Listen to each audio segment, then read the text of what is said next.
Romania. Now, people ask me all the time if I'm Romanian, even in videos where I have just said it about 5 times and the first comment will still be, "Are you Romanian?"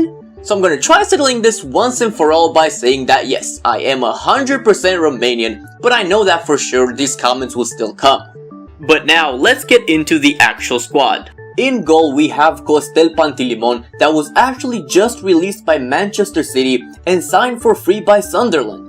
Now, he started his career playing for my hometown team.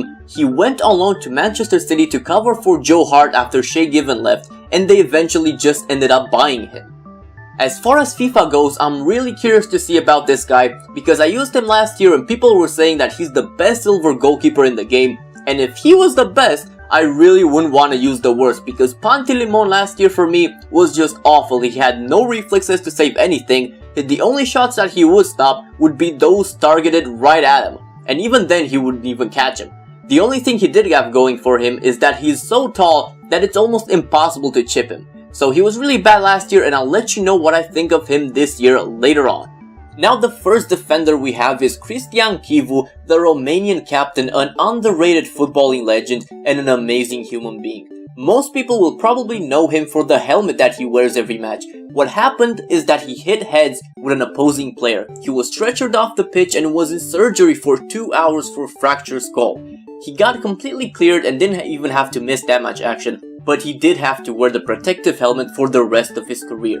He actually retired earlier in March this year, so he won't be in any more FIFAs. Farewell to Cristian Chivu, and thank you for everything you've done. The next defender we have is Vlad Chiricheș. It's his first ever FIFA, but already he's an infamous card because he's a non-rare gold BPL defender with 82 pace. Now if you've never seen what this guy is capable of, please look him up on YouTube. Actually, you know what? Just click on his card on the screen and I'll link a compilation of him. He's amazing and he does so much for a defender. His high work rates might be annoying, but they're very accurate. He actually scored against Chelsea in the Europa League last year to equalize before halftime for Steaua Bucharest. At right back we have Cristian Săpunaru. I'll be honest, I don't know much about him. I do know that he played for FC Porto, but I was really looking forward to using him because he's 187 centimeters tall and he looks like a pretty darn solid defensive-minded fullback. At left back we have Ștefan Radu. He's one of the favorite fullbacks to use in Serie A this year because that league is really lacking goal left backs in FIFA 14. I don't really know that much about him either. I usually like my fullbacks to have high attacking, medium defending work rates, but he's the other way around. I still think this card is very solid, and next year he might actually be a center back because for Lazio he mostly plays as a center defender, except for the last 2 seasons where the new coach has him at left back sometimes. If he's a center back in FIFA 15 with those stats, he'll be amazing. The first midfielder we have is Costin Lazar. He's actually a free agent right now and might even retire because he is 33 and has been playing for quite a while. Now an interesting story about him is that when he was playing for Rapid Bucharest in 2009 in a match against Oteru Galați, the referee awarded him a penalty for getting fouled in the box. Lazar refused to take the penalty, claiming his opponent got in a fair tackle and eventually persuaded the referee to award a drop ball, which one of his teammates just kicked it out for the goal kick. Now that is beyond fair play. The other center mid we have is one of the best players in this team. It's Alexandru Maxim. He has a very solid silver card for his position, good pace, and the double 4 stars for weak foot and skill moves. A lot of people are actually saying that he deserves 5-star skills because he uses tricks in real life more than El Hero Elia, who does have the 5 stars. I don't watch the Bundesliga enough to see Maxim perform, but if any of you do watch it a lot, do you think he should have 5-star skills in FIFA 15? At right mid we have one of my favorite players in this team and also one of the best players. It's Bănel Nicoliță. He is of gypsy descent and he's gotten a lot of crap for that throughout his career, but he's always kind of moved forward with his head up. Racism shouldn't have place anywhere, especially not in football. Now an interesting story about Bănel is, in 2006 when he was playing for Steaua Bucharest, they had a match against the mighty Real Madrid in the Champions League. The first leg Real had won 4-1, and then in the second leg on Santiago Bernabeu, it was still 0-0 after 70 minutes. This was a huge deal for the underdog Steaua. If they could even get a draw against Real on the Bernabeu, it would make history. But in the 70th minute, Banel tried a simple back pass to the goalkeeper, the goalie was off his line, and the ball rolled into the back of the net. Everybody that was watching then will remember this. Banel Nicoliță! Nu se poate așa ceva! Nu se poate așa ceva! And the newspaper titles the next day saying, "Ce-ai făcut, Banele?" which means, "What have you done, Banel?" To take something good out of all this, right after he scored the own goal, one of my favorite touching moments in football history happened when David Beckham and Raul came to pick Banel up from the pitch where he was laying in shock, crying, and they kind of patted him on the back trying to console him. To complete the midfield, we have Gheorghe Bucur. He also played for my home team, but I was really not looking forward to using him because he is way too slow to be a winger. He was a center forward last year and his pace wasn't as big of an issue, but for FIFA 14 I think it just kind of makes his card useless. He probably knows that, which is why he looks so pissed at you in his picture. Last year he had the most amazing card pick ever. He actually looked like the guy in the Trololololo video.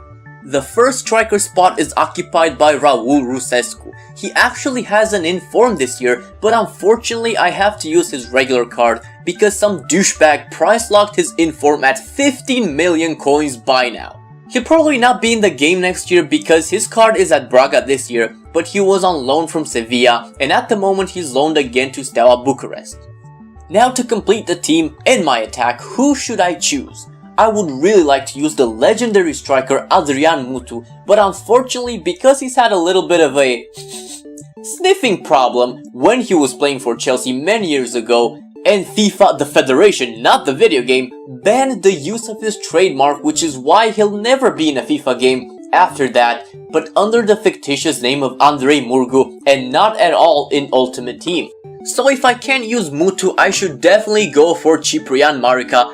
Unfortunately, the card that's on Foothead doesn't actually exist in the game, as right when FIFA 14 came out, he was released from Schalke and he was a free agent. He currently plays for Getafe in the Liga BBVA, but he can't be added to Ultimate Team until next year.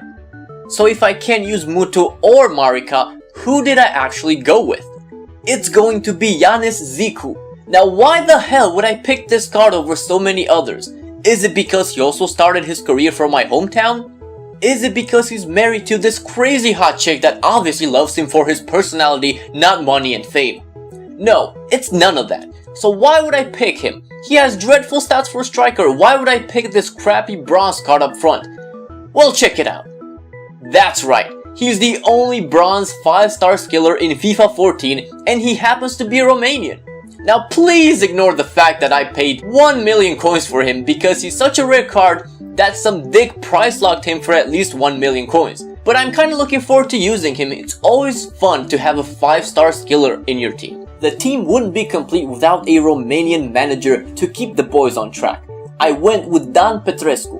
I love this guy in real life. He used to play for Chelsea in his footballing career, and then as a coach he took all of that knowledge he got about English football and applied it to the team he managed, Unirea Urziceni, and he absolutely kicked ass with it.